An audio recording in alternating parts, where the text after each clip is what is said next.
How's it going, everyone? Today I'm here with my review of PWG Lëmmy. Of course, the show was the first show of 2016 for PWG. And without further ado, let's jump right into the video and review. Of course, on the cover here, you got a nice picture of a skull right there for, Motorhead and whatnot. And you got Lëmmy right there. Pro Wrestling Girl presents Lëmmy.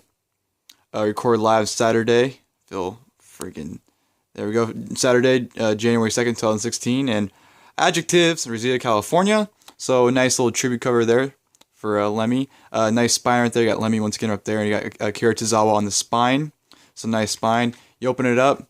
Nice inside with Chris Hero giving Roderick strong pile driver. There is a Blu-ray disc, and behind the Blu-ray disc, you have a nice picture of Akira Tozawa and Zack Sabre Jr. on the inside. So nice looking artwork. Then of course at the back, as always, you have all the pictures, pretty much commemorating the event and pretty much showing you what to look forward to. Nice picture of Roderick Strong right there, by the way. Here are some more pictures and whatnot. And of course, here's the back as well as the matches. So if you guys want to pause and read that, go ahead. And yeah, let me set this down. Let me zoom in a little bit. There we go. And yeah, of course, Pro Wrestling Guerrilla kicked off 2016 in Reseda, California by honoring the legendary life and liver of the late Lëmmy. With the Lëmmy on January 2nd, 2016, Lëmmy on Blu-ray features 7 tremendous matches, including, of course, there's a match card like you guys just saw.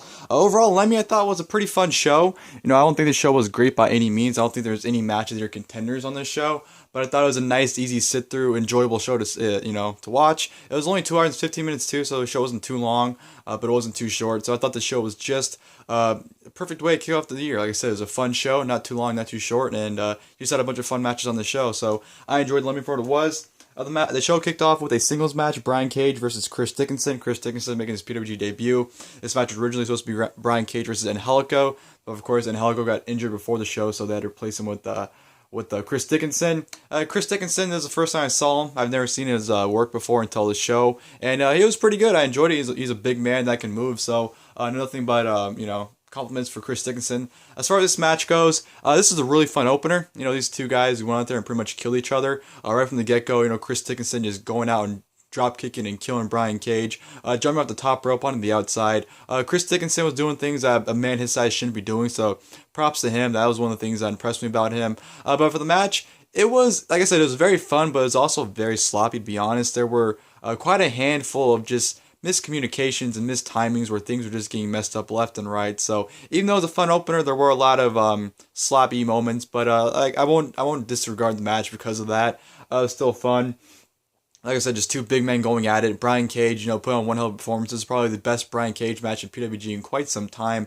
I don't remember the last time I really saw a Brian Cage match in PWG. I really enjoyed, to be perfectly honest. But yeah, really solid opener here between both guys. Nice ending too, with just Brian Cage killing Chris Dickinson with finishers such as F5s, hitting the burning hammer, just trying to put Chris Dickinson away, but Chris Dickinson just kept kicking out until Brian Cage hit a Steiner screwdriver onto Chris Dickinson for the 1-2-3. So Brian Cage picks up the win, and a very fun opening match. From there, I'm going to go to Drew Gulak versus Timothy Thatcher, in which was a very stiff match. You got a lot of grappling and a lot of mat wrestling, of course, in this match. What do you expect from these two? But it was real good. I thought, the submissions, especially with Timothy Thatcher working on the arm of Drew Gulak, they told a really good story. And I thought it was very enjoyable. And once they got up from the mat instead of the grappling, and they actually started, swinging hits and wrestling that wasn't mat wrestling. It was one hell of a stiff match, and I really enjoyed it. But both men look absolutely great. More so Timothy Thatcher, I think he's really coming in his own in PWG. At first he's had a little, not trouble, but he just wasn't really. I don't know what the correct phrase I'm looking for is. Well, I'm not saying he wasn't over, but it was just something wasn't quite connecting all that. Quite connecting, but it definitely, I think he pulled the performance out right here, and probably is his best PWG match to date right now. So one hell of a match. Timothy Thatcher absolutely killing Drew Gulak with a headbutt followed by a Kimura lock, which led to the submission victory for Timothy Thatcher. Just a really good stiff match from these two, and great technical grappling as well. From there we go to Sami Callihan versus Trevor Lee. I flat out say I didn't like this match at all. Sami Callihan post WWE, honestly, I have not enjoyed any I've enjoyed little to none of his work. That's what I'm pretty much trying to say. And honestly, this match, I didn't like it. Trevor Lee was the only thing I enjoyed about this match. You know, Trevor Lee, I like Trevor Lee, and him playing an awesome heel in this match was probably the only focal point, only interesting part about this match. Besides that, just nothing going on. You had maybe like 2 or 3 good spots, but besides that, it was just nothing but a boring match in my opinion. Of course, Callihan got the victory with the stretch muffler on Trevor Lee, so Trevor Lee submitted, and I thought it was flat. I thought it was not that great of a match. So whatever, that's probably the worst match on the card, to be honest.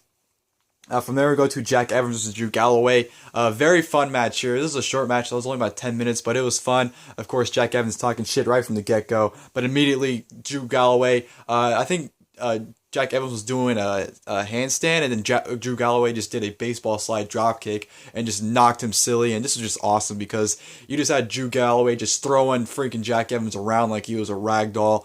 Jack Evans probably died at least 17 times in this match. It was a lot of fun. Of course, you had Jack Evans do his comeback as well. You know, hit a nice tornado DDT out the second rope on Drew Galloway. You just had a very fun match between the two of them. You know, you had a really small guy and you had a really big guy, so it meshed into a very fun match. I really enjoyed it. Of course, Drew Galloway got the victory with the Future Shock DDT.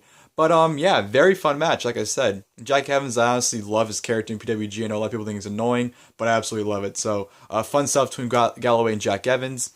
From there on, we go to Adam Cole versus Speedball Mike Bailey, and which was a fun match. You know, this is Adam Cole's singles match return in PWG. So him and Mike Bailey put on a fun match. My only complaint was that Mike Bailey in this match, for some reason, did not understand the concept of selling. Adam Cole would work on his leg, and Mike Bailey would sell it for about 5 seconds, and he would act completely fine, which I did not like at all. I thought that was one of the things that kind of ruined the match was the fact that Mike Bailey wasn't really selling Adam Cole's attack on his leg. So that was one complaint, but it was fun. You know, Adam Cole mocking his taekwondo was pretty hilarious. Adam Cole he's awesome. I love him in PWG, and this was a fun match between the two of them. They had some nice counters too, nice exchanges. You know, Adam Cole went for a deadlift German, and then Mike Bailey was able to counter into a Frankensteiner, which looked really nice. Or was it a Hurricanrana? It was a Hurricanrana, I think, actually, not a reverse. I don't know what it was, but he was able to reverse it. There were some nice reverses. You know, Adam Cole hit a nice Panama Sunrise from out of nowhere. Literally from out of nowhere, he kind of like had a deadlift Mike Bailey for it. Because I forgot what Mike Bailey was trying to do, and Adam Cole was able to counter into a Panama Sunrise. So I forgot exactly what they were doing, but it was a fun match. Adam Cole got the victory with a brainbuster onto his knee and pinned Mike Bailey. So a fun match between the two of them. And then we go to Zack Sabre Jr. versus Akira Tozawa. This match, I'll say it right now, this match was a big disappointment in my eyes. It was still very good, but it was just this is one of the matches that's a fine example as in PWG. When you mess around too much, it really kind of, takes a toll on the match, and this is a perfect example. I think Sabre Jr. and Tozawa had too much fun, and that really dampened the match, in my opinion, which, I'm all for them going out and having fun, but once it kind of, affects the match quality, then it's kind of like, okay, you should take this a little more seriously. Right from the get-go, the fans started chanting matches of the year, and this is awesome. They just walked out, and you had a lot of messing around. Majority of the match was, Zack Sabre Jr., working on Akira Tozawa, just putting him in the submission holds and really working on his upper body, tangling him in the submissions where he can't get out of. You just had Zack Sabre Jr. just put him in submissions and really put him in, in holds where Akira Tozawa kind of had a fight out of, which wasn't bad. The sequences were nice, but it just, in terms of what you would expect, I expected a lot more, and it was just a shame that you didn't get that classic match you probably could have gotten between the two of them if they didn't, if they weren't messing around too much. So it was a shame that aspect, but it was still really good. Just wish it would have been more serious, and it would have been more of a classic, in my opinion, if they were more serious about it. But Sabre Jr. got the victory with the penalty kick, so it was, like I said, it was very good, but it was just a big disappointment in my eyes. And then we go to the main event, which was the Pro Wrestling Guerrilla World Championship title match. Roderick Strong being the champion versus Chris Hero being the challenger. This was, you would think it would be a fitting main event. Chris Hero and Roderick Strong, in my opinion, were the two MVPs of PWG in 2015. They produced the best matches, and it was a perfect way to kick off the first show of 2016 PWG, having the two MVPs. But this match wasn't as good as I thought it was going to be. I think it was on the same level as Tozawa and Sabre Jr. Not saying they messed around this match. It was just, I expected a lot more, but didn't get it. This is still a very good match. It just, I don't know, something wasn't clicking in this match when I watched it. You had A lot of rest holds. You had Roddy pretty much really destroying Chris Hero, which I don't have a problem with, and Chris Hero trying to have that big comeback. Just I don't know, just something was not clicking in this match, in my opinion, and really just the crowd really wasn't into it either. The big thing about the crowd was the crowd wants Sabre Jr. to beat Roddy for the title, which he does. Spoiler alert. So pretty much any title match until Roddy, well, this show and the next show, Bowie. The crowd pretty much just, even though it might have been a good match, the crowd just can't dig anyone but Sabre Jr. challenging for the championship. So the fact that the crowd just didn't want anyone but Sabre Jr. challenging Roddy kind of played an effect too. So it kind of took a damper that the crowd wasn't buying that, Hero could possibly beat him. So that kind of sucked. But like I said, it was still a very good match. It's still a very good main event. I just expected more out of it. And the ending was kind of all fucked up too, because Roddy... Rick Knox was supposed to referee the match, but Roddy kicked him out, saying that he's not going to referee any of his matches. So Justin Borton was referee, and then of course, the referees ended up getting knocked out. Rick Knox ended up coming out, but ended up getting knocked out, which it was just led to a whole thing. Just referees getting ref bumps, and just the ending was kind of a mess. And then Roddy ended up hitting, I think, 3 jumping knees, followed by a sick kick on Hero for the victory to retain the championship. Then of course, Adam Cole came out, and Zack Sabre Jr. came out and cut a promo on Roderick Strong. And then you had a nice backstage interview, well, not interview, a backstage segment with Roderick Strong and Adam Cole, which is pretty hilarious. Roddy gave Cole a t-shirt, and Cole gave Roddy to sign 8x10, which was pretty hilarious.